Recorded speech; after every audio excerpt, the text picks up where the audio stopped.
তুমি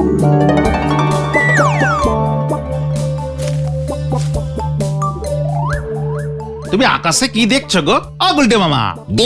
দিলি তো আমার তালটা কেটে। ক্যালটা বুলাস বলদ পাঁচু। তাল? আকাশে আবার তাল হয় নাকি? তাল তো হয় গাছে। সব কটা একেবারে গলদপুরের স্ট্যাম্প মারা বলদের দল। আরে দূর, তুমি কি দেখছো বলো না। হ্যাঁ বলো না। মেঘ। মেঘ দেখছো হঠাৎ? ওরে এই যে যারা কবিতা টবিতা লেখে তারা এই পুজো আসলেই নাকি আকাশে সাদা মেঘের ভেলা দেখতে পায়। সেই মেঘ নাকি তুলোর মতো ভেসে বেড়ায়। জয় গুরাও। হ্যাঁ তো, এখন পুজোর সময় শরতের নীল আকাশ, সাদা মেঘ ভাসে। অন্য সময় কি হলুদ আকাশে খয়েরি মেঘ ভাসে? যত সব উল্টো পাল্টা কবিতা লিখে গেছে, সেগুলোই তোরা পড়েছিস, তাই তো ফেল মেরেছিস। আরে ওসব তো কবির কল্পনা গুলটে মামা। শরতের সুনীল আকাশে তুলার মতো পেঁজা পেঁজা মেঘের ভেলা ভাসিয়া যাইতেছে।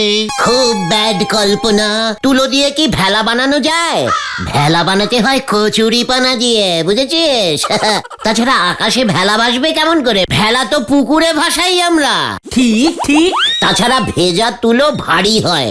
ওই কবিগুলো কিছু জানতো না। তুলোর মতো ভেজা ভেজা মেঘ কখনো ভাসতে পারে? ক্যালটা বুলাসের দল। মা, ভেজা মেঘ কখন বললাম? কবিরা তো বলেছেন পেঁজা পেঁজা মেঘ। ওই একই হলো, পেঁজা মানেই ভেজা। শোন, সব ভুলভাল লিখেছে। এই পুজোর সময় কোনো স্পেশাল মেঘ টেঘ ভাসে না, বুঝেছিস? আকাশ ওই একই রকম নীল থাকে। খামোখা ওই সব জিনিস দিয়ে কবিতা লিখে আমাদের বোকা বানিয়েছে সবাই। মুখ গুজে ওসব না পড়ে মুখ তুলে দেখলেই তো সব ধরা পড়ে যেত। সে সময় যদি তুমি এরকম বলতে না, এখন আর এসব বলে কি হবে?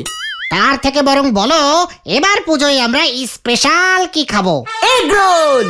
হ্যাঁ, সপ্তমীর দিন এগরোল, অষ্টমীর দিন ঘুগনি, নবমীর দিন আইসক্রিম, আর দশমীর দিন কোল্ড ড্রিঙ্কস। আর সঙ্গে মিষ্টি। ঠিক ঠিক। তাহলে তোরা সবাই আমার কাছে 50 টাকা করে জমা কর, আমি কিনে দেবো তোদের। হ্যাঁ, চল দেখে নড়ার কাছে যাই। তুমি কিছু খাওয়াবে না গুলটে মামা? এত কিছু খাওয়ার পর তোদের পেটে জায়গা থাকবে? তোমার তো থাকবে। মানে আমি তোদের ফুচকা খাওয়াবো। জয় গুলটে মামা কি? এখনই এত জয় ধ্বনি মারিস না। আগে দেখি এবার পুজোয় নড়া ফুচকা বিক্রি করে কিনা। হ্যাঁ, চল দেখি নড়ার কাছে যাই। হয়ে গেল ফুচকা। আমি হলুম গে জাত চা ব্যবসায়ী। আমার 14 পুরুষ চা বিক্রি করে। তা আমি হঠাৎ ফুচকা বেচতে যাব কোন দুঃখে শুনি? দুঃখে না রে নরা, সুখে সুখে। মনের সুখে ফুচকা বেচলে কত লাভ করতে পারবি জানিস? পুজোর ফুচকায় হেভি ডিমান্ডিং হয়। পুজোর সময় আমার চায়েরও ভালো সেল হয়। তাছাড়া এবার তো আমি ওই আতাপাড়ার বোমা সঙ্গের পুজো প্যান্ডেলে চায়ের স্টল দেবো গো নন্ড ভন্ড গুলটে বাউ। তুই পুজোর সময় বেপারায় গিয়ে চা বেচবি নরা?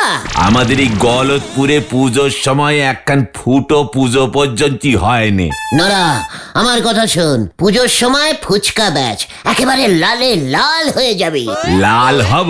তালি পরে হোলির সময় ভেবে দেখবো। তাহলে গুলটে মামা, তুমি আমাদের ফুচকা খাওয়াবে না? নরার দোকানের চা খেয়ে আমাদের অভ্যাস তো, তাই অন্য দোকানের ফুচকা খেলে তোরা সহ্য করতে পারবি না। পুজোর সময় পেট ব্যথা হলে পুজোর আনন্দটাই মাটি হয়ে যাবে। লিডার হয়ে আমি এত বড় রিস্কিং নিতে পারবো না, কভি নাহি। আসল কথা হলো অন্য কেউ তো ফুচকা আর গুলটে বাবুরে ধারে বিক্রি করবে না, তা তোমাদের খাওয়াবে কেমন করে? নরা, ঠিক আছে গুলটে মামা, আমরা বরং আতাপাড়ার বোমা সঙ্গের পুজোয় গিয়ে নরদার চায়ের স্টল থেকে চা খেয়ে আসবো। ভাবতেছি সঙ্গে ঘুগনিও রাখবো। ঘুগনি? তা এবার হঠাৎ পুজোয় বোমা সঙ্গে স্টল খুলছো যে নরদা? এবার তো বোমা সঙ্গে বিগ বাজেটের পুজো হচ্ছে গো। তুই নিজে মুখে বলছিস ওখানে এত বাজে পুজো হচ্ছে, তাও আবার ওখানে স্টল খুলছিস? বাজে কোথায় বললুম গো, ন্যাপলারা তো বলতেছে এবারে নাকি বিগ বাজেটের পুজো, অনেক বড় করে করবে ওরা। মানে গুলটে মামা, বাজে না বাজেট। মানে বোমা সঙ্গ এবার অনেক টাকা খরচ করে পুজো করছে। এত টাকা ওরা পেলো কোথায়? কেন, লোহা ব্যবসায়ী গজেন গড়াই ওদের পুজোর সেক্রেটারি হয়েছেন। শুনতেছি পুজোর ফিতে কাটার জন্য নাকি ফিল্ম স্টার ওই ঝন্টু কুমার রে ওরা নিয়ে আসবে। কি বলছো কি ঝন্টু কুমার আসবে ফিতা কাটতে? কেন ওখানে কি সামান্য ফিতে কাটারও লোক নেই? আরে ফিতা কাটা মানে উদ্বোধন করতে আসবে। উদ্বোধন করতে ঝন্টু আসছে? আমাকে বললো না তো। আসতেছে মানে শুনতেছি ফিতে কাটার জন্য ঝন্টু কুমার 10,000 টাকা নিচ্ছে গো। সামান্য এক পিস ফিতে কাটতে 10,000? আমাকে দিয়ে কাটালে আমি 100 টাকায় কেটে দিতাম। এই পাঁচু চল। কেন? দরকার আছে, চল দেখি। যা বাবা, আবার কি হলো? হাতে ঝোলে হ্যারিকেন, সে জ্বালাবে ঝাড়বাতি, হরি বল। মানে গজেন বাবু, আপনার মতো একজন এত হিসেবি লোক এইভাবে ঠকে গেলেন। আসল কথাটা কি কইতে চাস? যাইডা কাস, আমার অনেক কাজ আছে। মানে বলছিলাম, আপনি নাকি সামান্য একখানি পাতলা ফিতে কাটার জন্য ওই ঝন্টু কুমারকে 10,000 টাকা দিচ্ছেন? হ্যাঁ ঠিকই শুনছস, ঝন্টু কুমার 15,000 চাইছিল, দরদাম কইরা অনেক বইলা কইয়া 10,000-এ রাজি করাইছি। ফিতেটা কি অনেক মোটা হবে নাকি গজেন বাবু? কেন? আমার নিজের একখানা ধারালো কাঁচি আছে, যদি বলেন ওই ফিতে না হয় আমি কেটে দেব। কাঁচি ভাড়া বাবদ মাত্র 100 টাকা নেব, সঙ্গে একটা মিষ্টির প্যাকেট দিয়ে দেবেন, ব্যাস। তাই বুঝি ঝন্টু কুমারের বদলে তুই আমাগো প্যান্ডেল ফিতা কাইটটা উদ্বোধন করতে চাস? আগে কাঁচিটায় অনেকদিন কিছু কাটি নাকি না, তাই বলছিল। তাইলে এক কাম কর, আমাগো পূজায় তুই উল্টা 5,000 চান্দা দে, তাইলেই তোরে দিয়া ফিতা কাটাবো। সে কি, ফিতে কাটতে আমাকেই 5,000 টাকা দিতে হবে? মানে এত দামি ফিতে আমি কিছুতেই কাটবো না। পাঁচুরে চল, কি দরকার এত দামি ফিতেটা কেটে নষ্ট করার? আমি এখন আসি গজেন বাবু, ঠিক আছে? হ্যাঁ, পূজার মধ্যে আর এমু কইবি না। না না, একেবারে বিজয়া দশমীতে প্রণাম করতে আসবো। হ্যাঁ চল রে তোরা। উজবুকের দল। উল্টে মামা গো, এটা শুধু ফিতা কাটা না, ঝন্টু কুমার ফিতা কেটে পুজো প্যান্ডেলের উদ্বোধন করবে। তা বলে 10,000 টাকা? মামার বাড়ি রবদার নাকি? ঝন্টু কুমার কত বড় একজন হিরো বলো তো, এত টাকা তো নেবেই। আমায় দিয়ে ফিতে কাটালে তো আমাদের পুজোর খাওয়ার খরচাটা উঠে যেত, শুধু এগরোলের পয়সাটাই না হয় নিতুম। ঠিক ঠিক। বাজে বকিস না ঘটন। এই তোরা ঝন্টু কুমারের বাড়ির ঠিকানাটা জানিস? কেন তুমি জানো না? এই যে মাঝে মাঝেই বলো ঝন্টু কুমার নাকি তোমার হাফ প্যান্টের বন্ধু ছিল। ওরে গলতপুরের চটকানি বলদ ঘতন, আরে ঝন্টু কুমার তো এখন ফুল প্যান্ট পরে। সেই কবে আমরা একসঙ্গে ট্রেনে লেবু লজেন্স বিক্রি করতাম, তারপরে ও একদিন সিনেমার হিরো হয়ে গেল। আর তুমি আমাদের লিডার হলে। তা না হলে তোদের মতো এত ইডিওস্টিক বলদগুলোর কি হতো ভেবে দেখেছিস? ঝন্টু কুমারের ঠিকানা এই সোনালী পর্দা ম্যাগাজিনে পাওয়া যাবে গুলটে মামা। এই বইটা তো সব সিনেমার খবর থাকে। মার দিয়া কেল্লা। এই ওই বইটা তোদের বাড়িতে আছে? আমাদের বাড়িতে 2-3টে আছে, মা পড়ে। তাহলে এক্ষুনি তুই বাড়ি যা আর ঠিকানাটা জোগাড় করে আন। ও ঠিকানা দিয়ে তুমি কি করবে গুলটে মামা? ঝন্টুর বাড়ি যাব। হ্যাঁ রে। ঝন্টু কুমারের বাড়ি কে চেনে না বাবু? উনি যে আমাদের অঞ্চলের যাকে বলে গব্ব। আমার মতো যে যার অঞ্চলের গব্ব, বুঝলি পাঁচু? একেই বলে গব্ব গব্ব বন্ধুত্ব।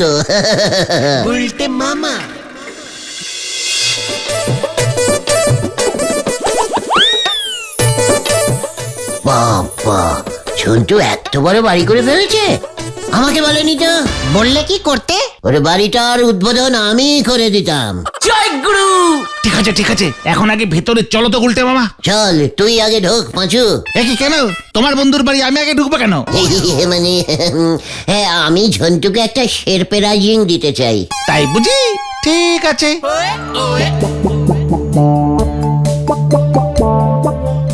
रुकिए रुकिए, শিখিয়ে अंदर जाने के लिए परमिशन है? কেন এখানে আবার বান্দার এলো কোথার থেকে? ये মানে দারোয়ানজি, উনি ঝন্টু কুমারের বন্ধু, ওনার সঙ্গে দেখা করতে এসেছেন অনেক দিন পর। হাফ প্যান্টুলুন কা বন্ধু। বন্ধু, আমরা একসঙ্গে লেবু লজেন্স বিক্রি করতাম, বুঝেছ? क्या? লেবু লজেন্স, সেই লেবু লজেন্স, একটা জানা টাকায় ছটা, এই লেবু লজেন্স, এই সা সমঝা। ये दारोन जी, ये एक्टिंग करता है। झंटू कुमार हमको बुलाया है।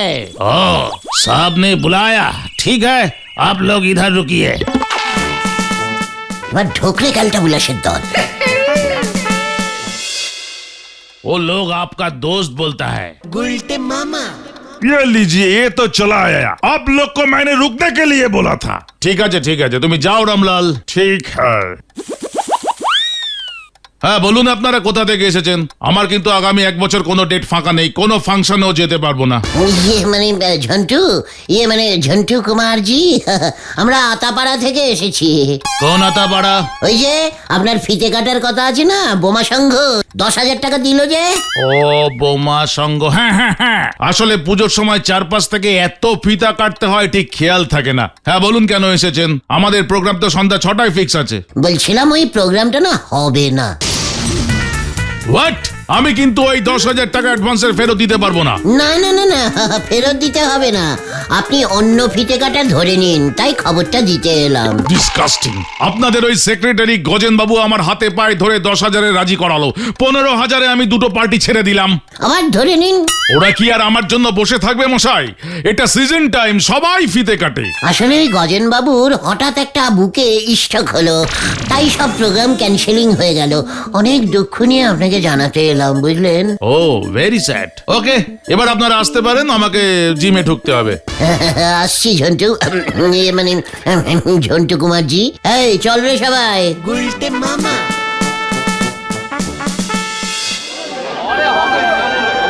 গুলটে মামা, কেসটা একটু বাড়াবাড়ি হয়ে গেল না? কিছু বাড়াবাড়ি না, এবার তাড়াতাড়ি গজেন বাবুর বাড়ি চল দেখি। তুমি যে কি করছো, মাথাতে কিছুই ঢুকছে না। ও গুলটে মামা, ঝন্টু কুমার তো তোমাকে চিনলই না। ঘরের মধ্যে সানগ্লাস পরে বসে থাকলে কি আর চেনা যায়? তুমি তো পরিচয় দিতে পারতে, লেবু লজেন্স বলে ডাকলেই চিনে যেত। থাক, বড় হিরো হয়ে গেছে এখন, তোদের সামনে ওকে আর এখন প্রেস্টিজে ফেলতে পারলাম না। এই থাক, ওই গজেন বাবুর বাড়ি এসে গেছে। এই, আমরা কি ঢুকবো গুলটে মামা? অলবাত। এই সব ওই শত্রুপক্ষের ক্লাবগুলির কাজ সাজি। আমি এর শেষ দেখা ছাড়ুম। কি হয়েছে গজেন বাবু? আমার বুকে নাকি স্ট্রোক করছে। নির্ঘাত এটা ওই গোলশিপাড়ার দুরন্ত সঙ্গের কাজ সাজি। আমার লগে কম্পিটিশনে পারতাছে না, তাই ঝন্টু কুমার রে গিয়া ভুলভাল কথা কইছে। ও মা, এর মধ্যে ঝন্টু আপনাকে ব্যাপারটা জানিয়ে দিয়েছে? ওই, তুই জানলি কেমন কইরা যে ঝন্টু কুমার উদ্বোধনে আইব না? ওই যে দুরন্ত সঙ্গের ছেলেগুলো বলা বলি করছিল, ওরাই নাকি ঝন্টু কুমারকে আনবে। তাই বুঝি? আমি ঝন্টু কুমার রে আনুম কইছি যখন আনুমি, কিন্তু সে তো বিশ্বাসই করতেছে না। ঝন্টু কুমারের সেক্রেটারি রে কত বুঝাইলাম যে আমি সুস্থ আছি, সে কয় পয়সাও ফেরত দেব না, জামুও না। ঝন্টুটা না খুব বাজে হয়ে গেছে। আপনি চিন্তা করবেন না মেশমশাই, আমি সব সময় বোমা সংঘের দলে, ফিতেটা আমি কেটে দেবো। তাই বুঝি? তবে লইয়া আয় 10,000 টাকা। এই যে সকালবেলায় বললেন 5,000 টাকা দিলেই হবে। না, ঝন্টু কুমারের 10,000 যখন গেছে, তখন তুই যদি ওই ক্ষতিপূরণ করিস, তবে তোরে দিয়াই ফিতা কাটামু। সেই রকম হইলে অষ্টমীর দিন অন্য ফিল্ম স্টার লইয়া আসুম। 10,000? একটু যদি কম সম করেন। ওই বাইরা তো, মাথা আমার গরম হইয়া গেছে, মাইর ধর খাইয়া যাবি কিন্তু। ঠিক আছে, চলবে। পাঁচু, মেশমশাইয়ের মাথা ঠান্ডা হোক, তারপর না হয় আমরা আসবো। গুলটে মামা। কি লাভ হলো তোমার এসব করে? ওদিকে ঝন্টু কুমার নিজের দর বাড়িয়ে নিল, এদিকে গজেন বাবু তোমার দরও বাড়িয়ে দিল। ওই ঝন্টুটাকে তো রাস্তা থেকে হটানো গেছে। কিন্তু তুমি 10,000 জোগাড় করবে কোত্থেকে শুনি? জোগাড় আমাকে করতেই হবে। আজ রাতটা আমাকে ভাবতে দে, আমি চললাম। জানি না এবার আবার কি হবে।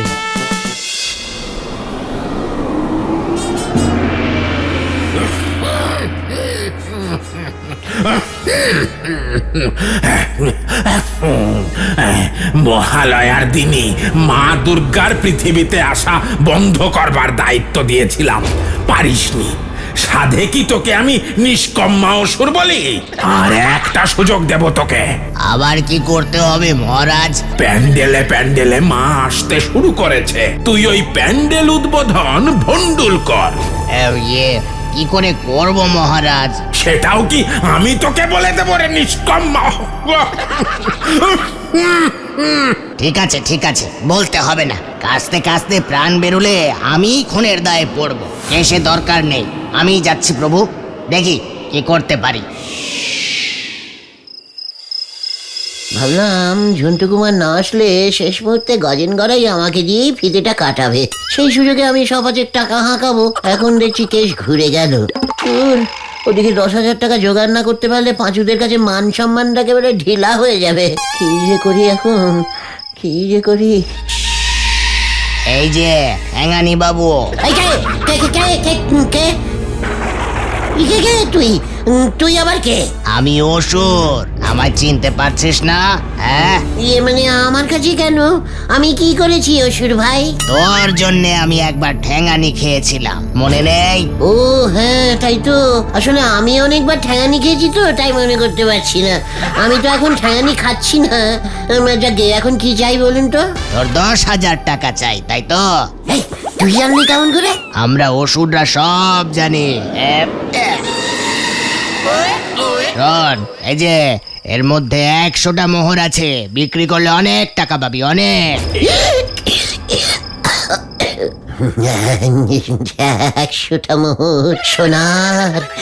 10,000 কেন, মনে হচ্ছে 1,00,000 টাকা হয়ে যাবে। তবে আমার একটা কাজ করে দিতে হবে। কি কাজ অসুর ভাই?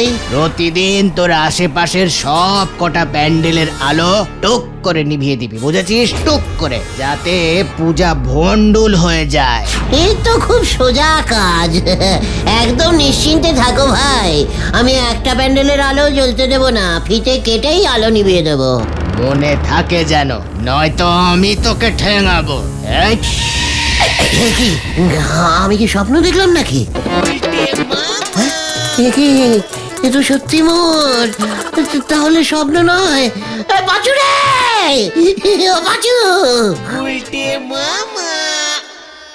এই মোহর তুই কই থেকে পাইলি? কোথায় ডাকাতি করছস ক কিন্তু? এই মা, ছি ছি ছি ছি, ইয়ে মানে গজেন বাবু, এগুলো আমার বংশগত মোহর। মানে আপনি তো জানেন, আমার পিসে মশাইয়ের বাবা জমিদার ছিলেন, তার বাবা আরো বড় জমিদার ছিলেন। এত বড় বড় জমিদার সবাই মিলে ওই মোহরগুলো রেখে গেছে, ওগুলোই আপনাকে দিয়ে দিলাম। ওরা যদি জানে আমি ফিতে কেটে উদ্বোধন করেছি, তাহলে টোটাল জমিদার বংশই খুবই খুশি এবং গর্বিত হবে। আচ্ছা ঠিক আছে, মোহরগুলি এই ক্লাবের পূজা ডোনেশন ফান্ডে তাইলে জমা রাখলাম। আর ফিতে কাটা মানে উদ্বোধনটা? কাল সন্ধ্যা 6টায় ক্লাবে আইয়া পড়িস। ইয়াহু! চল পাঁচু।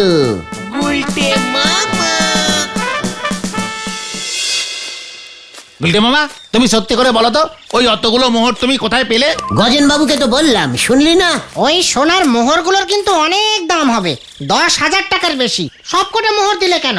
একবারে দিয়ে রাখলাম, প্রত্যেক বছর ওই বোমা সঙ্গে এখন থেকে আমি ফিতে কাটবো, বুঝেছিস?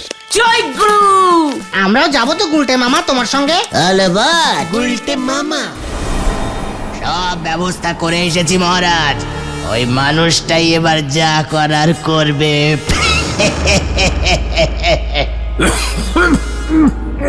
এই, এই, তুই ওর ভিতরে ঢুকলি না কেন? ওরিয়া বাবা, ওই মানুষটা যখন তখন ঠ্যাঙানি খায়, যখন তখন। ওর ভেতরে ঢুকলে আমিও ফোকটে ঠ্যাঙানি খেয়ে যাব মহারাজ। যদি ওই মানুষটা দুর্গা পুজো না ভণ্ডুল করতে পারে, তাহলে কিন্তু তুই আর বাঁচবি না। কোনো চিন্তা করবেন না মহারাজ, দেখুন না কি হয়। এবার প্যান্ডেলের উদ্বোধন করছেন আমাদের পাশের পাড়ার গর্ব শিবান গুলটে। গুলটে গুলটে যাও গুলটে চরণ, এইবার ফিতাটা কাটটা ফেলাও।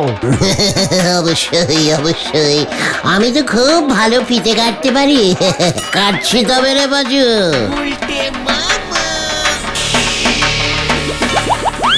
এর পরের কাজটা মনে থাকে যেন ঠ্যাঙানি বাবু। মেন তারটা কেটে দেবো। তুই আগে ফিতা কাট উজবুক। ইয়ে মানে কাটছি কাটছি।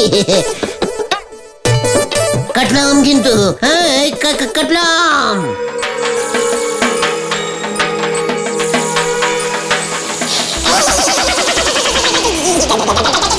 উড়ে বাবা গো, গেলাম। সবাই সরে যাও, সবাই সরে যাও, সবাই সরে যাও, গুলটে মামা কারেন্ট খেয়েছে। ওরিয়া বাবা যে কেস আবার বিগড়েছে। এই কে? উড়ে বাবা গো। উজবুকটারে বাড়িতে লইয়া যা তোরা, এই মুখ যে না হয়। তুমি কারেন্ট খেলে কিভাবে বলো তো? মা দুর্গা মনে হয় আমার উপরে রেগে গেছেন রে। কেন? ওই ওষুধটার থেকে মোহর নিয়েছি, তাছাড়া অসুরের কথা মতো পুজো ভণ্ডুল করতে রাজি হয়েছিলাম যে। তাই মা দুর্গা তোমাকে শাস্তি দিয়েছেন। খবর আছে, খবর আছে, খবর আছে। কি খবর রে খোতন? গুলটে মামা যে মোহরগুলো ওই গজেন গড়াই বাবুকে দিয়েছিল না, সেইগুলো অচল। সোনার দোকানের লোক বলেছে অমন মোহর নাকি পৃথিবীতেই পাওয়া যায় না, আর তাই নকল মোহর দেওয়ার জন্য গজেন গড়াই বাবু গুলটে মামার নামে থানায় নালিশ করতে গেছে। ওরে বাবা রে, আমি আর বিতে কাটবো না রে। তাহলে তুমি কি কাটবে গুলটে মামা? ভাবছি এবার থেকে আমি মাটি কাটবো রে।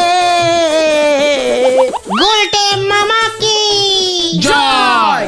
উড়ি বাবা গো।